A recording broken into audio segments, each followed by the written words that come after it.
I have a resignation letter in my bag. I haven't handed it in yet, but I have to, because my boss, Jack, he's perfect. He's funny, he's brilliant, and the way he looks at me makes me forget my own name. But he has a wife and an 11-month-old baby boy. And yesterday, in a cabin in the middle of the woods, he kissed me. So, let me tell you how I ruined my life in 9 months. It started in the parking lot of Willow Creek High, the rural air thick with pine and that faint school bus diesel. Dust settles as I grab my bag, heart already thumping.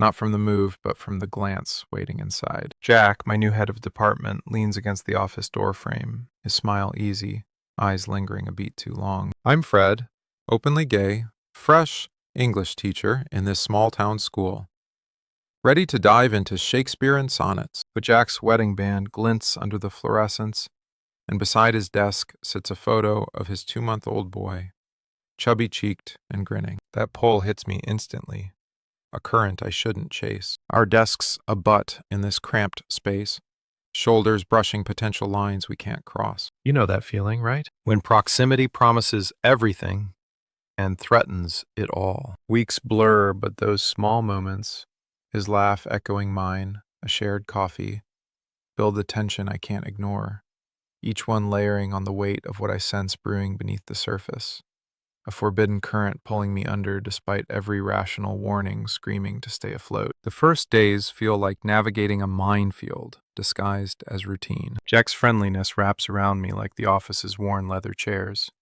welcoming but laced with something sharper. He slides over lesson plans with a grin, our knees bumping under the shared desk that forces us inches apart. Settling in okay, Fred?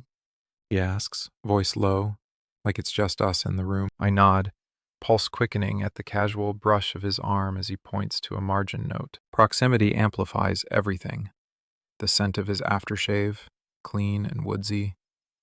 The way his fingers tap rhythms on the keyboard. I try to focus, grading essays, prepping units, but my mind wanders to what-ifs I shove down deep. Then Principal Jenny pops in, her clipboard a shield of efficiency. Fred, how's the transition? Jack treating you well? She smiles, expectant. Jack swivels, that smirk curling his lips as he catches my eye. He interlaces his fingers deliberately, holding them up like a vow. Oh, we're already like this, he says, voice dripping playful certainty. The office chuckles. Jenny rolls her eyes, but heat floods my cheeks. It's a joke, sure, but his gaze holds mine, charged, unspoken. You ever catch a look that lingers like a secret? That's when the fantasies start creeping in at night, his hand on my shoulder, extending lower. I remind myself, married, new dad, off limits. His life is a picket fence I can't rattle. Meetings drag, but Jack's presence sharpens them. He steals glances across the table, eyes tracing my face when he thinks I'm buried in notes. Casual chats turn flirty at the edges. You handle those metaphors like a pro.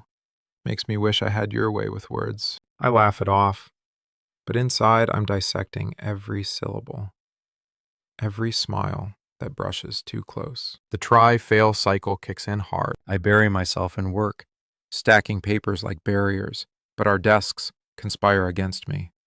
A subtle touch, his pen rolling toward mine, fingers grazing as I hand it back, and my skin hums. Smiles exchange like currency. Each one currency I shouldn't spend. Nights, alone in my apartment, the fantasies win. I picture his stare turning to touch, but dawn brings guilt. Jack's marriage, that baby boy, innocent anchors I won't uproot. I vow distance, professional chill. Yet proximity wins. His care persists, checking my plans, praising a lesson in passing. Brilliant, Fred. Really. The words warm, but I build walls. One leadership huddle shifts it all. We're debating curriculum, voices overlapping. I pitch an idea on queer lit in English class. Bold for this town. Jack leans in, eyes lighting. I love it, he declares, loud enough for the room. Fred's got vision. We need more of this. The word love hangs, subtext thick as the air between us. Others nod, but his gaze locks on mine, intense, pulling me deeper into the emotional undertow I can't escape. That love echoes through the rest of the meeting, Jack's voice wrapping around it like a secret, shared in plain sight. His eyes lock on mine across the table, the room's fluorescent hum fading as the air thickens, charged with something unspoken. You feel it too, don't you? That moment when praise lands not just as words, but as a pull, his gaze tracing my jawline before flicking away. The leaders murmur agreement, but I'm caught in the subtext, his tone lingering like the warmth of his breath if he leaned closer. By the time we wrap, my notebook's filled with half-formed ideas, the rest drowned in the rush of blood to my ears. Back at our desks, the office buzzes with post-meeting chatter, but Jack slides his chair nearer, our knees brushing under the shared surface. Seriously, Fred? That queer lit pitch? Game changer.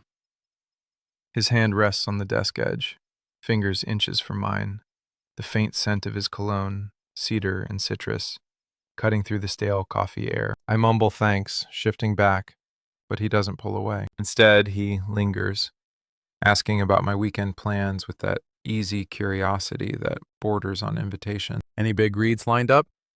I keep it light, mentioning a novel, but inside, questions swarm. Do those stares mean more? Or am I reading maps into shadows? Nights stretch longer now, the fantasies sharpening like a blade I can't dull. Alone in bed, sheets tangled, I replay the day's glances, his eyes darkening during my pitch, the way his laugh syncs with mine over lunch. My hand drifts, pulse pounding as I imagine his fingers instead, tracing my collarbone, his wedding band cool against my skin. But guilt crashes in after, sharp as the baby's photo on his desk. That innocent grin staring back. He's building a life, Fred. Don't wreck it. I vow firmer boundaries come morning. Shorter replies, buried eyes in work. Yet Jack's care erodes them effortlessly. He drops by my lesson plans, unasked. Red pen hovering. This metaphor's gold. Want to run it by me? His shoulder bumps mine as he leans in, breath warm on my neck. I nod, throat tight. The proximity igniting sparks I smother with nods and shures. Polite distance crumbles daily. I angle my chair away during quiet hours, but he spins toward me anyway, sharing a story about his son's first giggle, voice softening in a way that tugs at my chest. Makes the long days worth it, he says, eyes meeting mine with a depth that feels personal. I smile, ask about the baby, steering safe, but his follow-up lands flirty. You'd be great with kids, Fred. Patient, insightful. Heat rises. I deflect with a joke about grading papers as parenting prep, but the air hums, his knee pressing briefly against mine under the desk. Failed again. Each attempt at walls meets his persistent warmth, like sunlight through cracks. The realization hits midweek, staring at my reflection in the office window. I'm falling hard, the pull visceral. A ache in my gut whenever he enters the room, twisting tighter with every shared glance that feels like a promise unspoken. But his family, wife, that chubby-cheeked boy, anchors him firmly. I won't disrupt that. Won't be the storm tearing roots from stable ground. Bow solidifies. Protect him, protect us all, by keeping silent. By channeling this energy into lesson plans and student feedback instead. Yet desire simmers, hidden but alive, feeding on the smallest interactions. His casual good morning landing like a spark on dry tinder, igniting thoughts I extinguish with deep breaths and focused work. The laughter fades, but Jack's words hang in the air like smoke, curling around us. His eyes crinkle at the corners, that playful glint sharpening as he watches my reaction. Cheeks burning, I force a chuckle, mumbling something about germs being contagious. The office settles back into its rhythm, keyboards clacking. But every glance my way feels loaded now, as if the room's in on a joke only we share. You know how it is. That one quip igniting a spark you can't douse. Jokes like that start lingering. By afternoon, he drops another during a quick chat about reports. Careful, Fred. Don't catch anything else from me. His foot nudges mine under the desk, accidental or not, and I pull back, heart slamming. Stakes climb with every passing day. The office shrinking around us. Quiet moments turn electric.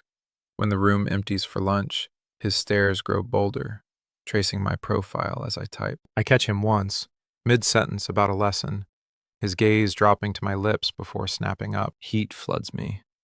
I pretend not to notice, but inside, I'm unraveling. Suppression becomes my mantra. I dive headfirst into students. Extra office hours, lit club meetings, anything to fill the gaps with teenage energy and avoid one-on-one time. Focus on the kids, I tell myself, grading papers in the staff room, surrounded by chatter. It works. Sort of. Distance dulls the edge, but Jack seeks me out, relentless. He corners me after a class.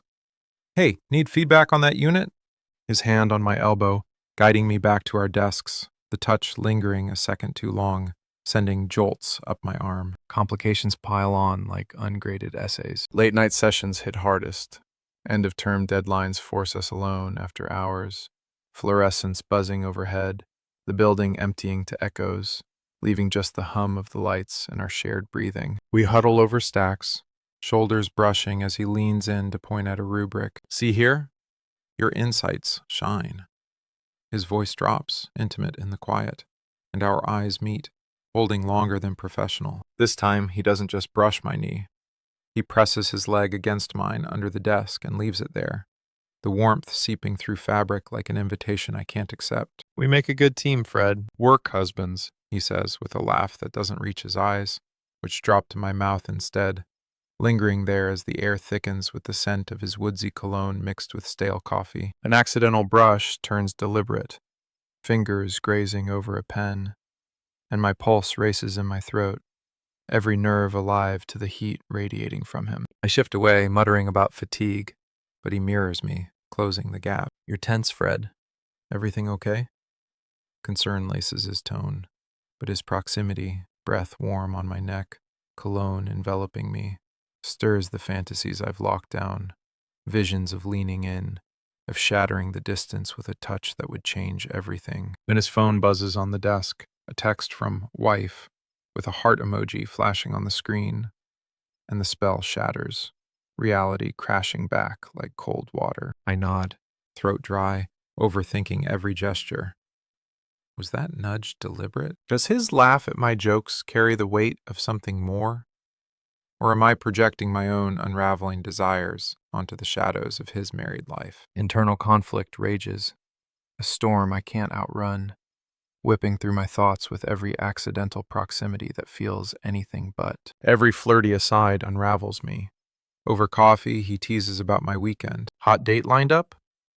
Or just buried in books? His eyebrow arches, playful, but the implication lands heavy. My mind spinning scenarios I'd never voice, each one more vivid than the last, painting his hands on me in ways that blur the line between fantasy and regret. Pulse hammers. I deflect with a quip about solitude. But nights alone, sheets twisting around my legs, I replay it all.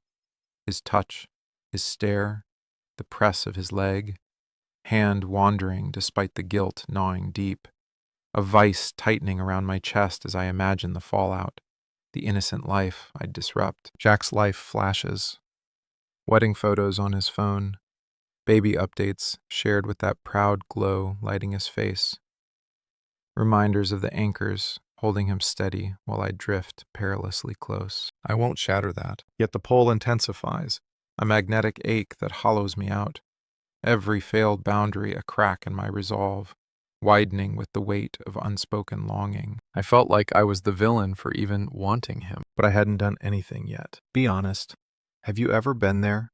Staring down a line you know you shouldn't cross? If you were me, would you have quit right then? Or would you have stayed for the camp trip, chasing that spark just a little longer? Drop your thoughts below.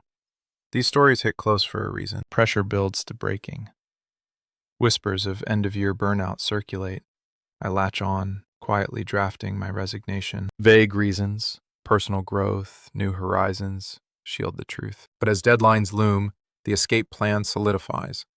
A door out before I cross lines that can't be uncrossed. Jack notices my distance, brow furrowing in quiet hours. You seem off, he says one evening, alone again, his hand hovering near mine, fingers twitching as if debating the reach. I smile tightly, heart fracturing under the intensity of his concern. The decision hardens. Leave. Preserve us both, even if it means walking from the spark that's lit me alive. leaving behind the what-ifs that haunt my every quiet moment. Resignation drafts fill my quiet evenings, words typed and deleted until they blur into safe vagueness. Seeking new challenges, personal reasons. I print the final version one rainy afternoon, folding it into my planner like a secret scar. No one knows yet. The office hums oblivious. Jack's laugh cutting through as he shares a baby photo on his phone, his finger tracing the screen with that soft pride. I glance away, stomach twisting. I'm the shadow, creeping at his edges, and leaving feels like mercy. But the plan lodges deep, a quiet exit before the year ends, preserving the fragile balance we've danced around. Flash to the final school camp, pines whispering under a starless sky, the remote lake cabin a world away from our shared desk. Duties bind us closer, co-leading hikes, evening check-ins, the group's chatter fading as night deepens. Tension peaks in stolen moments, his hand steadying me on a slippery trail, eyes meeting in firelight during stories, the air thick with unspoken heat. You sense it building, don't you? That proximity and isolation, where professional lines fray like old rope. By the last night, exhaustion weighs heavy, but my pulse races whenever he nears, his cologne mingling with campfire smoke. A brush of arms igniting sparks I douse with forced smiles. Alone in the camp room after lights out, the door clicks shut behind the last student, leaving us in the dim glow of a single lamp. Jack paces the wooden floor, brow furrowed deep, unhappiness etching lines around his eyes. Heard rumors you're leaving, Fred. What's going on? His voice cuts sharp, laced with something raw, vulnerable. I freeze, planner heavy in my bag, excuses rising like reflex. Just workload's heavy. Burnout, you know? I lean against the bunk, avoiding his gaze, the room shrinking around us, creaky beds, faint lake lapping outside. He stops, inches away, frustration mounting in the set of his jaw. Bullshit. You've been distant for weeks. If it's me, if I've done something. His hand gestures between us, investment clear in the tremor, eyes searching mine with an intensity that pins me. Excuses falter. I deflect harder, mumbling about town life not fitting, career shifts, but he presses, stepping closer, voice dropping. Talk to me. We're a team, you and me. I thought. The words hang, revealing the depth, his care, the connection he's felt, too. Heat rises in my chest, the air charged, his breath quickening as proximity closes the gap. Emotional escalation crashes over me, heart pounding like thunder, words spilling unbidden in a rush I can't control. It's you, Jack. The stares, the jokes, the way you make this place bearable when everything else feels like it's closing in. I'm attracted to you. Falling hard, but your life, your wife, that baby, I can't. I can't ruin it. Leaving protects us both. Confession hangs raw, my voice cracking on every syllable, eyes locked on his despite the fear clawing up my throat. Desire and terror twisting tight in my gut like a knot I can't untie. He doesn't pull back. Instead, his hand lifts, hovering near my cheek, the moment stretching taut, his breath mingling with mine in the charged silence. In the confession's heat, his body shifts closer, lips brushing mine in a sudden electric press. Soft, urgent, the world narrowing to that unexpected spark, tasting of smoke and unspoken regret. Lips meet in a rush of heat, his mouth soft yet insistent against mine, tasting faintly of campfire smoke and the mint from his evening tea. Time fractures, the room spins into silence, our breaths mingling sharp and ragged, his hand cupping my jaw as if anchoring us both. Shock surges through me, electric and raw, my fingers clutching his shirt before instinct pulls me back, eyes wide in the dim light. We stand inches apart, stunned quiet stretching like a held breath, his pupils dilated, chest rising fast, questions swirl unspoken in his gaze. Regret? Desire? The air pulses with what we've unleashed, the cabin's wooden walls closing in, lake whispers mocking the chaos inside. He steps back first, hand dropping, running through his hair as color drains from his face. Fred. I. Voice trails, hoarse, eyes flicking to the door like it might burst open any second. No words come. Instead, he turns, packing his bag with jerky movements. The zippers rasp louder than thunder. I mirror him, stuffing clothes into my duffel, heart hammering so hard it drowns the night's hum. The kiss lingers on my lips, a ghost touch, warm, forbidden, tasting of everything I craved and feared. We avoid eyes during the drive home, truck headlights cutting black roads, radio static the only sound. His knuckles whiten on the wheel. I stare out, replaying the press of him, the unintended spark that could ignite or consume. Fallout simmers in the days after. Office air thick as fog. We nod professionally, words clipped to schedules and reports, but undercurrents pull, his gaze darting when he thinks I don't see, my skin prickling at every near brush. No mention of the camp, the moment buried like embers under ash, yet it colors everything. A shared coffee tastes charged.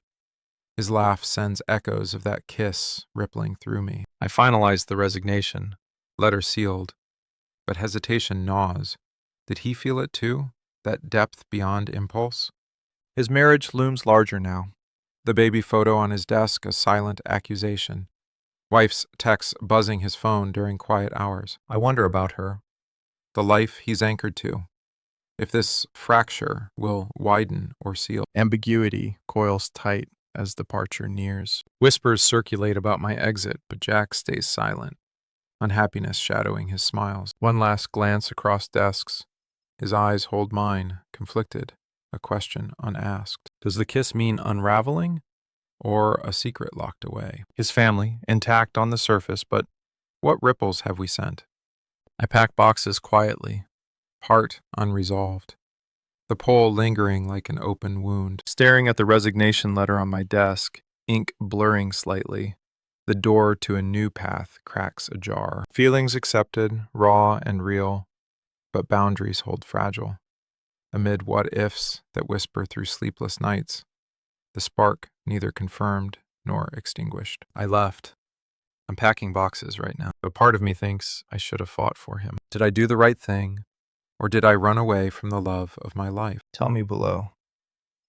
If forbidden attractions have pulled at you like this, share your story. It might help someone navigating the same tension. Subscribe for more raw emotional tales from Nifty Gay Stories. Hit that bell so you never miss the next unraveling heart.